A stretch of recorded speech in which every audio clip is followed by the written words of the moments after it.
Princess, তোমার চর্চা চলতেছে। প্রিন্সেস অনেক নোংরা হয়ে গেছে, তাই প্রিন্সেসের গ্রুমিং করে দিচ্ছি। আসলে ডগের গ্রুমিংটা খুব জরুরি।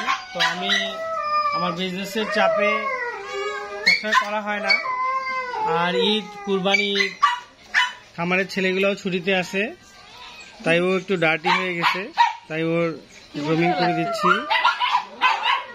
ওকে গ্রুমিং করে দিচ্ছি। ওর লোমগুলো ওই যে কাছ থেকে দেখলে বোঝা যাবে যে এই যে জট হয়ে গেছে। আসলে খামারের ছেলেগুলো ওদেরকে এত বলি, তারপরেও ঠিক মতো করে না। আসলে এত টাকা পয়সা দিয়ে ছেলে পেলে রাখেও কোনো লাভ হয় না। এই জন্য নিজেই আমি খামারি হয়ে নিজের হাতে কাজ করতেছি।